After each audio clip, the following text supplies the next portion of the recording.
नमस्कार दोस्तों, जय जोहार। मैं कौशल तिवारी और बिहनिया संझा में आपका स्वागत है। क्या इस नए साल में छत्तीसगढ़ को कोई नया गृह मंत्री मिलने वाला है? क्या वर्तमान गृह मंत्री विजय शर्मा को हटाकर किसी और को गृह मंत्री बनाया जा रहा है? क्या नया गृह मंत्री तय कर लिया गया है? यह सवाल इसलिए उठ रहे हैं क्योंकि शीघ्र ही मंत्रिमंडल का विस्तार होना है और विस्तार के साथ इस बात का भी हल्ला है कि फेरबदल भी होंगे। कुछ मंत्रियों के पर कतरे जाएंगे तो कुछ मंत्रियों को इधर उधर का विभाग भी मिलेगा। मुख्यमंत्री के पास के कुछ विभाग भी दूसरे लोगों को दिए जा सकते हैं। वित्त विभाग में भी फेरबदल की चर्चा है, लेकिन छत्तीसगढ़ में बिगड़ती कानून व्यवस्था को लेकर जो सवाल उठे हैं उसे देखते हुए क्या सचमुच गृह मंत्री विजय शर्मा को बदलने का निर्णय कर लिया गया है और नया मंत्री ढूंढ लिया गया है? कौन होगा वह नया गृह मंत्री?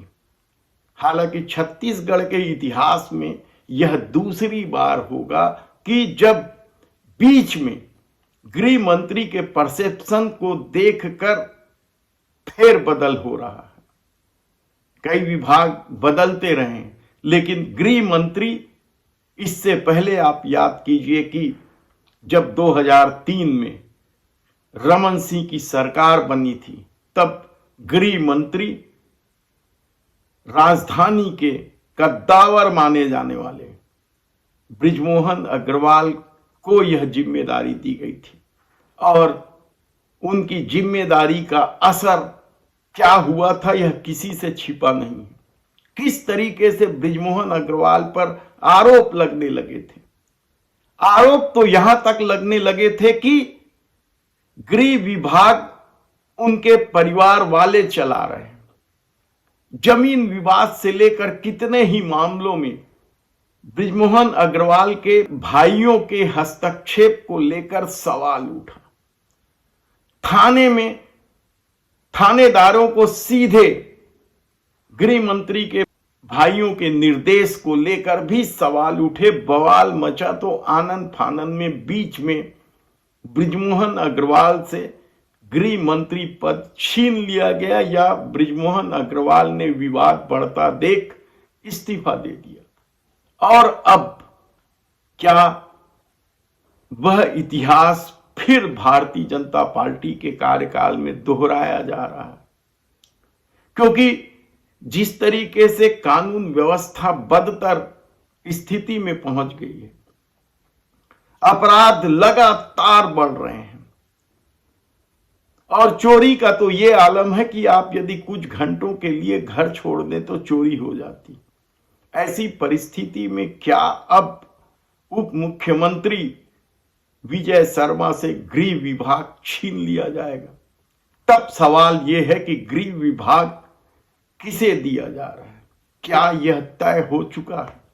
चर्चा तो कई नामों का है, लेकिन जो खबरें सामने आ रही है उसके मुताबिक अरुण साव से, वे भी उप मुख्यमंत्री हैं, पीडब्ल्यूडी विभाग या जल संसाधन विभाग, दोनों में से कोई एक विभाग विजय शर्मा को दिया जा रहा है। दोनों ही विभाग बेहद ही विवादास्पद है। भ्रष्टाचार के कई किस्से हैं। पीडब्ल्यूडी विभाग को लेकर तो हाल में ही बीजापुर में एक पत्रकार की हत्या का मामला सामने आया है, तो कल ही कई दिनों से बंद रखरखाव के लिए कई दिनों से बंद किए गए मुआ ओवर ब्रिज के घपले घोटाले की कहानी भी खूब चर्चा में है।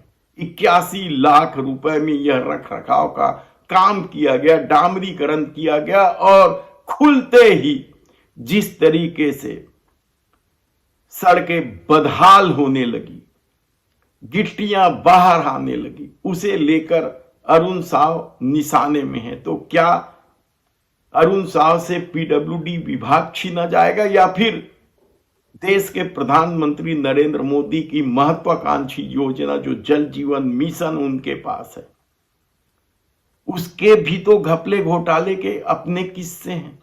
किस तरीके से ठेकेदार, मंत्री बंगला और अधिकारियों के नेक्सस की वजह से पूरा कई गांव में पूरा होने के बाद भी लोगों को पीने का पानी नहीं मिल रहा है।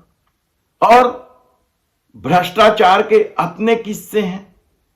हम बताएंगे कि किस तरीके से जब इस विभाग में भारतीय जनता पार्टी के वरिष्ठ माने जाने वाले एक नेता का रिश्तेदार बैठा था तो क्या खेल खेल रहा था।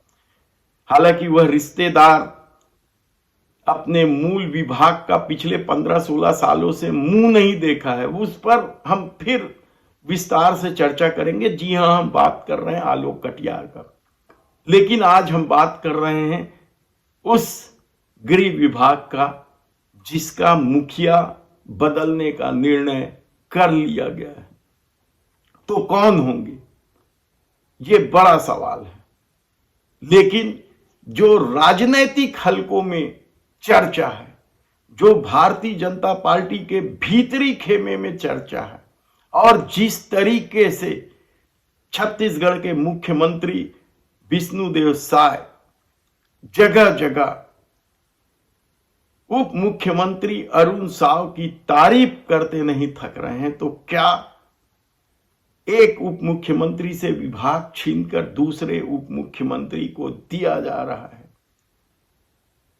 कहा तो यही जा रहा है। देखना है कि जब भी मंत्रिमंडल का विस्तार होगा और फेरबदल होगा तो गृह विभाग क्या अरुण साव के जिम्मे में आ जाएगा।